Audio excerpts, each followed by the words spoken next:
नमस्कार श्रोताओं, मैं हूं चंद्र जोशी और आप सुन रहे हैं उत्तराखंड मुक्त विश्वविद्यालय के सामुदायिक रेडियो हेलो हल्द्वानी में 91.2 एफएम पर। दोस्तों, हम एक ऐसी नई श्रृंखला शुरू कर रहे हैं उन लोगों के लिए जो शारीरिक और मानसिक रूप से अक्षम है, पर सपने वह भी देखते हैं, कुछ करने का हौसला वह भी रखते हैं, लेकिन समाज उन्हें बेचारगी के भाव से देखता है। ऐसे लोगों के क्या संघर्ष हैं, उन्हें हम आप तक पहुंचाएंगे इस कार्यक्रम के जरिए, जिसका नाम है चलो किसी का कल बदले। तो इसमें आज सबसे पहले एपिसोड में बात करते हैं सौरभ गुप्ता जी से, जो 60% दिव्यांग हैं। तो सौरभ जी, आपका बहुत बहुत स्वागत है हमारे स्टूडियो में। और आपकी जो ये दिव्यांगता है कब से स्टार्ट हुई, और आप अभी तो ट्यूशन पढ़ा रहे हैं, आपने लाइफ में क्या क्या स्ट्रगल किया, कैसे आपके ये पड़ाव कैसे रहे, तो आप हमें बताएंगे, हमारे श्रोता को जागरूक करेंगे कि कैसे आपने स्ट्रगल करके, कैसे पढ़ाई करके क्या क्या किया। मेरा नाम सौरभ गुप्ता है। जब मैं 9 साल का था तो उससे पहले मेरी ज़िंदगी बहुत बढ़िया चलती थी। मैं खेलता था और दोस्तों के साथ खेलता था, स्कूल जाता था, खूब हंसी मजाक बचपन अपना जीता था। बचपना जीते जीते फिर एक दिन ऐसा हुआ कि मैं होली खेल रहा था। होली का समय आया। होली मेरे को बहुत पसंद थी बचपन से ही, बहुत बहुत, यानी इतनी पसंद थी कि मैं होली आने से 15 दिन पहले से ही होली खेलने लगता था। फिर होली से एक दिन पहले, जब मैं 9 साल का था, मैं स्कूल पेपर दे के आया। और पेपर देने के बाद जब मैं स्कूल आया तो अपने दोस्तों के साथ छत पे होली खेल रहा था। होली खेलते खेलते मेरा पैर स्लिप हुआ छत से, और मैं जमीन पे सड़क रोड में गिर गया। और उसके बाद मेरे को कुछ नहीं पता चला। 21 दिन बाद मेरे को होश आया। जब सर में लगी मेरे, 21 दिन बाद मुझे होश आया, तब मुझे पता चला कि मैं हॉस्पिटल में हूँ। पर मेरी आवाज़ चली गई थी और मैं कुछ कह नहीं सकता था। मेरे को क्या बहुत चीज़ कहनी थी मम्मी से, पापा से, कि क्या हुआ क्या नहीं हुआ। मैं हिल नहीं पा रहा था क्योंकि मेरी पूरी बॉडी पैरालाइज्ड हो गई थी। मैं ना बोल पा रहा था ना कुछ कर पा रहा था। फिर 1 महीने बाद जब मुझे घर लेके आया गया तो करीब करीब 45 दिन बाद मैं फिर से धीरे बोलना धीरे। शुरू करा। धीरे धीरे धीरे धीरे करके फिर मेरे को कई चीज़ें परेशानी हुई। मैं पलंग पे ही रहता था। करीब करीब 3 से 4 साल मैं पलंग पे रहा। ना हिल पाता था ना। तो मैंने अपने परिवार को रोते हुए भी देखा है और परेशान भी होते हुए देखा है। सबसे बढ़िया चीज़, मेरे घर वालों ने मुझे कभी टूटने नहीं दिया।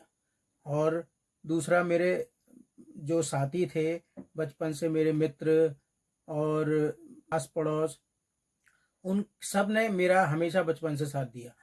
कभी मेरे को टूटने नहीं दिया कि कुछ हुआ है तेरे को। उन्होंने कभी मेरे को ये नहीं होने दिया कि हाँ, कि तुझे कुछ हुआ है।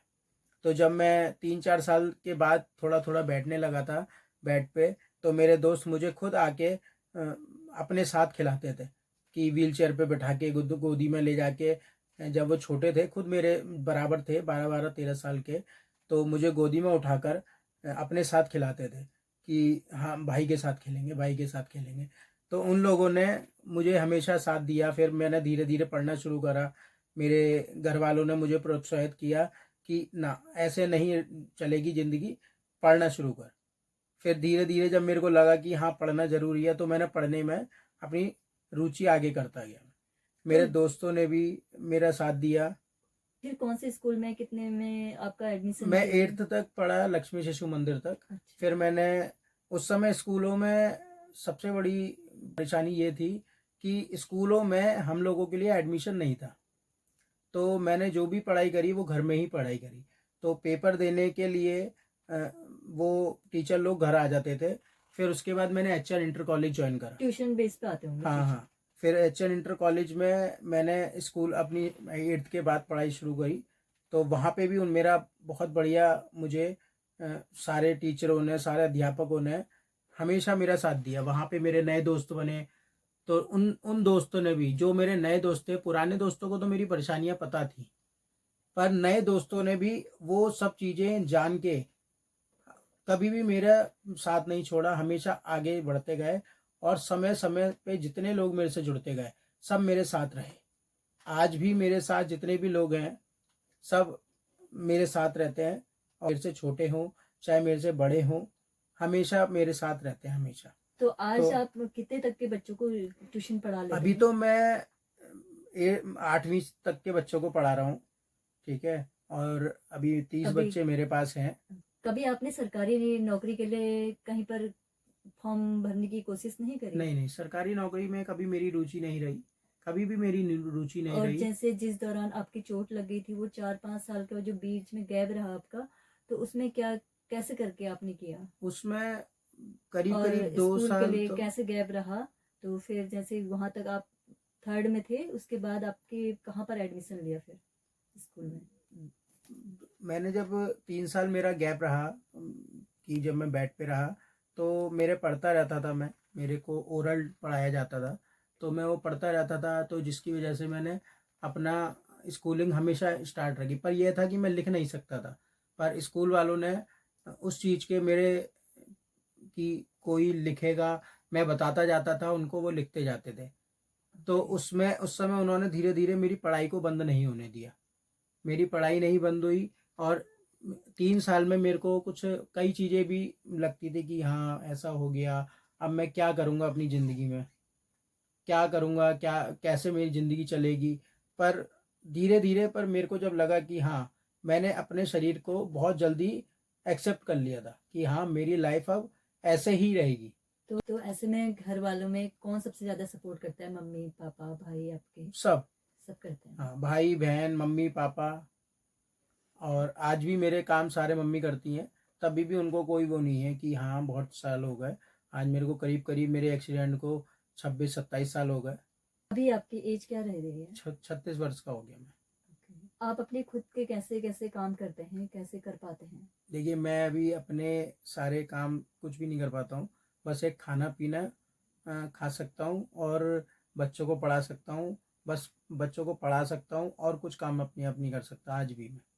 तो मम्मी करती हैं हाँ आपका? जी, सब मम्मी का, अभी भी मम्मी करती है, मम्मी नहीं होती है कहीं गई होती हैं तो भाई करता है। तो जैसे आप अपने काम करते हैं, तो उनको कैसे हैंडल कर पाते हैं?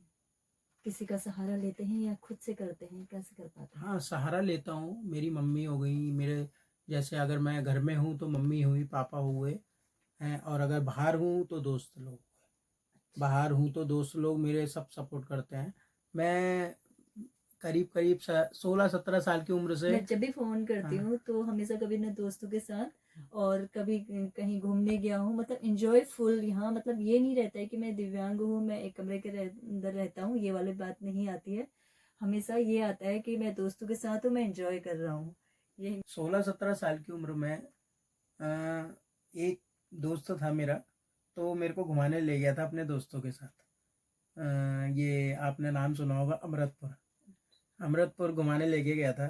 तो तब मैं बाइक बाइक में बैठ नहीं पाता था, पर उन्होंने मुझे पकड़ के बिठाया था, तो वो मुझे लेके गए।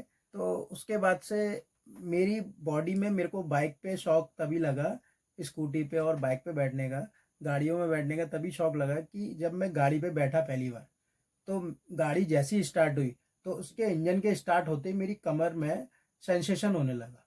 उसके बाद से मेरी बॉडी अपने आप ही एक्टिवेट होने लगी।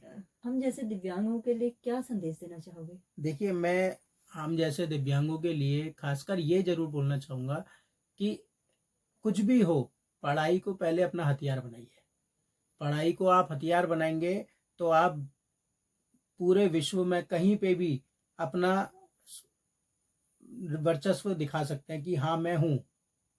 अगर मैंने पढ़ाई करी है, अगर मैंने पढ़ाई नहीं करी है, तो मैं कुछ नहीं जा सकता, मैं ना कहीं जाऊँगा, ना मुझे बोलने का तरीका पता है, ना मुझे, क्योंकि देखिए शिक्षा वो सब चीज़ें हमारे अंदर डालती है जो एक आज के समय में हर किसी के पास होना चाहिए। तो शिक्षा वो बहुत ज़रूरी चीज़ है। तो दुनिया में पैसा हो या ना हो, या कुछ भी चीज़ ना हो, दोस्त रिश्तेदार कोई हो ना हो साथ, पर आपका ज्ञान, विज्ञान, शिक्षा, ये बहुत ज़रूरी है आपके साथ। ये 3 चीज़ आपके पास हैं इसी चक्कर, इसी चीज़ के आपके पास सब कुछ है, तो आप कहीं पे भी कुछ भी चीज़ हासिल कर सकते हैं अपने इस शरीर के साथ भी। कला, संगीत और फिल्मों में आपकी क्या रुचि रही है? देखिए, फ़िल्मों का शौक़ मेरे को ज़्यादा नहीं है, पहले भी नहीं था, थोड़ा बहुत था कि पर अब नहीं है। म्यूज़िक मैंने कभी नहीं छोड़ा, पर यह है कि थोड़े अभी करीब-करीब 2 या ढाई साल से मैंने म्यूज़िक को भी बहुत पीछे कर दिया है। तो पर म्यूज़िक मैं क टाइम-टाइम पे सुनता ज़रूर हूँ, जब मेरे को तो थोड़ा लगता है कि आप हाँ, हमें कुछ स्ट्रेस होता है। गुनगुनाएंगे, कुछ सुनाएंगे? चलिए सुना देते हैं एक। मुस्कुराने की वजह तुम हो, गुनगुनाने की वजह तुम हो, जिया जाए ना जाए ना जाए ना, और पिया रे धूप आए तो छाँव तुम लाना। बहुत सुंदर। शादी के बारे में क्या विचार रखते हैं आप? शादी अभी तो मैंने अपनी लाइफ में कभी सोचा नहीं है कि मैं शादी करूँ।